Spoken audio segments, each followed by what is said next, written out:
오늘은 11월 11일입니다. 토요일입니다. 새벽 예배 나오신 우리 성도님들을 환영합니다. 말씀 나누기 전에 공동기도 제목으로 기도하시겠습니다. 홍석과 집사의 암을 치료해 주십시오. 배우진 집사의 뇌졸중을 치료해 주십시오. 언어가 회복되고 오른쪽 팔, 다리에 힘이 생겨나도록 해 주십시오. 곽한나 집사를 치료해 주십시오. 권하자 집사가 다시 걷도록 해 주십시오.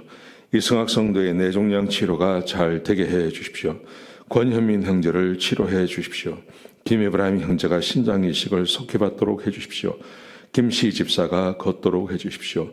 김수진 집사가 재발하지 않고 치유되게 해 주십시오. 예수님의 이름으로 기도합니다. 아멘. 아멘. 오늘 본문의 말씀은 잠언 15장 1절에서 15절까지 말씀입니다. 말은 우리의 마음의 표현이라는 것이죠.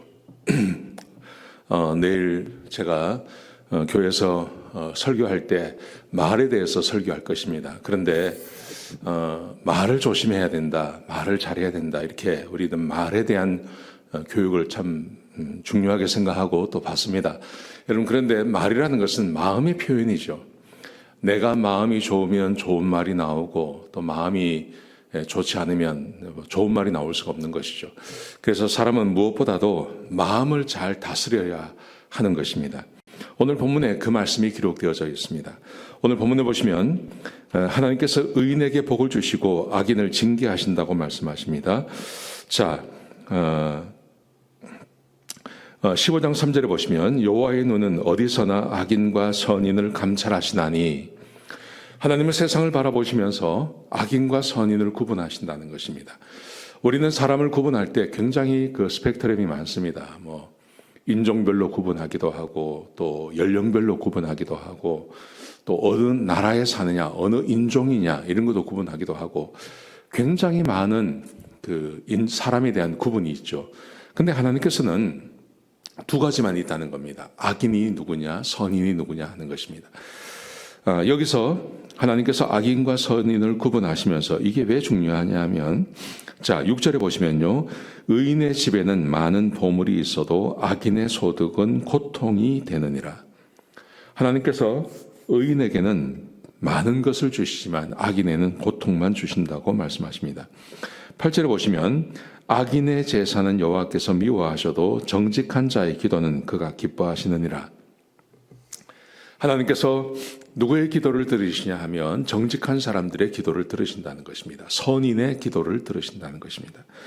9절에 보시면요, 악인의 길은 여호와께서 미워하셔도 공의를 따르는 자는 그가 사랑하시느니라.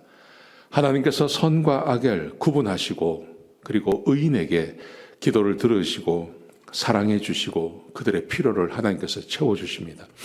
그런가 하면 악인에 대해서는 하나님께서 그를 미워하시고 고통을 주시고 그리고 그의 삶에 어려움과 고난이 늘 있다는 것이죠.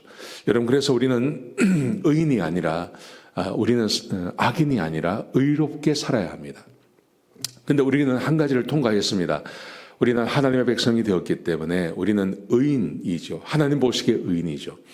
여러분, 이것은 신분적인 의인을 말하는 것입니다. 그래서 하나님께서 우리를 사랑하십니다. 그런데 이 신분적인 의인에만 머물러 있지 마시고 우리의 삶이 더 의로워져야 한다고 오늘 우리 성경 전체, 특별히 잠언이 우리에게 말해주고 있는 겁니다.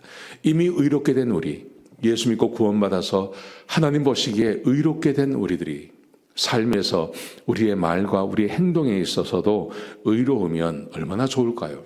그러면 우리의 삶에 부족함이 없게 될 것입니다. 특별히 오늘 본문에 보시면 말의 중요성에 대해서 말합니다. 말이 우리의 선과 악을 구분할 수 있다고 말씀하십니다. 자, 1절에 보시면 유순한 말은 분노를 쉬게 하여도 과격한 말은 노를 격동하느니라. 유순한 말, 선한 말을 말하는 거죠. 선한 말을 하는 사람들에게 싸움이 일어나지 않습니다. 그런데 과격한 말, 선하지 못한 말, 이런 말들은 싸움을 일으키게 되어져 있습니다. 2절에 보시면 지혜 있는 자의 혀는 지식을 선히 베풀고 미련한 자의 입은 미련한 것을 쏟아내느니라. 선한 말이 우리에게 필요한 것이라고 말씀하십니다. 여러분, 우리가 하나님 보시기에 의로운 사람이 되기 위해서 내가 정말 조심해야 될 것, 말이라는 거예요. 말을 조심하셔야 됩니다. 말을 잘하셔야 됩니다. 선한 말 하셔야 됩니다. 악한 말 하지 말아야 됩니다. 여러분, 이것은 선한 말, 악한 말은 말의 표현에 있지 않습니다. 그 말이 담고 있는 내용이 중요한 것입니다. 선한 말, 지혜로운 말, 온순한 말을 해야 될 줄로 믿습니다. 4절에 보시면요, 온순한 혀는 곧 생명나무이지만 패역한 혀는 마음을 상하게 하느니라. 생명나무, 이 잠언에 보면 생명나무, 생명나무의 열매, 이런 말씀이 참 많이 등장합니다. 그런데 사람에게 생명이 되어지는 것, 생명을 주는 것, 그것이 바로 말에 달려 있다는 것입니다. 말을 온순하게, 그리고 좋은 내용을 담고 있는 것, 그게 얼마나 중요한지를 우리에게 가르쳐 주고 있습니다. 여러분, 이렇게 말을 은혜롭게, 온순하게 좋은 것을 담아서 하는 것은 굉장히 중요한데요. 그러기 위해서는 우리의 마음이 중요한 것입니다. 13절에 보시면 마음의 즐거움은 얼굴을 빛나게 하여도 마음의 근심은 심령을 상하게 하느니라. 마음에 즐거움이 있는 사람이 어떻게 악한 말을 할 수 있겠습니까? 마음에 즐거움이 넘치는데 어떻게 패역한 말을 할 수 있겠습니까? 마음에 즐거움이 있으면 그 즐거움을 가지고 말로 표현하게 되어 있는 것이죠. 여러분, 그러므로 우리는 마음을 잘 지켜야 하는 것입니다. 근데 사람이 스스로 마음을 지키지 못합니다. 마음을 지키는 것은 전적으로 하나님을 경외하는 사람들에게 하나님께서 마음의 기쁨을 주시는 것입니다. 전도서 이 잠언을 지은 솔로몬이 또 한 권의 책을 썼는데요. 그게 전도서입니다. 전도서에 보시면 먹고 마시고 수고하는 중에 낙을 누리는 것, 이게 하나님의 선물이라고 되어 있습니다. 하나님께서 하나님을 경외하는 사람들에게 하나님이 주시는 선물이 있습니다. 그게 바로 마음의 즐거움이라는 겁니다.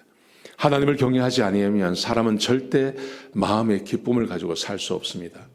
돈이나 사람이나 우리의 직이나 권세나 이런 것은 잠깐 우리의 마음을 기쁘게 할 수 있습니다. 그런데 영원히 우리의 마음을 기쁘게 하지 못합니다. 하나님을 경외하면 하나님께서 우리의 마음에 기쁨을 주십니다. 그 기쁨을 가지고 우리는 즐거운 말, 좋은 말을 하며 살아갈 수 있는 것입니다. 그러므로 오늘 하나님께서 말씀을 요약하면요, 하나님께서 선인과 의인을, 악인을 이렇게 구분을 하십니다. 그런데 우리는 이미 하나님의 백성이 되었습니다. 하나님 보시기에 의롭습니다. 그러므로 우리의 말까지 하나님 보시기에 의로운 것으로 하면 얼마나 좋을까요? 선한 말 하셔야 됩니다. 온순한 말을 하셔야 됩니다. 그리고 진리가 포함되어져 있는 진리의 말을 하셔야 됩니다. 그러기 위해서는 우리의 마음에 기쁨이 있어야 됩니다. 여러분, 하나님을 경외하는 것이 왜 중요하냐 하면, 하나님을 경외하면 하나님께서 우리의 마음에 기쁨과 소망을 주시기 때문에 그렇습니다. 기쁨을 가진 사람들은 항상 온순한 말, 좋은 말을 하게 될 줄로 믿습니다. 오늘 하루 하나님을 경외하심으로 마음에 기쁨이 있으시고, 그리고 그 마음의 기쁨으로 좋은 말을 하며 지내시는, 선한 말 하며 지내시는 귀하고 복된 하루가 되시기를 주의 이름으로 축복합니다. 기도하시겠습니다. 아버지 하나님, 귀한 말씀 주셔서 감사합니다. 선한 말 하게 하여 주시옵소서. 우리가 하나님을 경외함으로 하나님께서 우리의 마음에 기쁨을 주실 때 그 기쁨을 가지고 선한 말 하며 하나님의 복을 받는 주의 백성들이 되게 축복하여 주옵소서. 주님 감사합니다. 예수님의 귀하신 이름으로 간절히 기도드렸습니다. 아멘.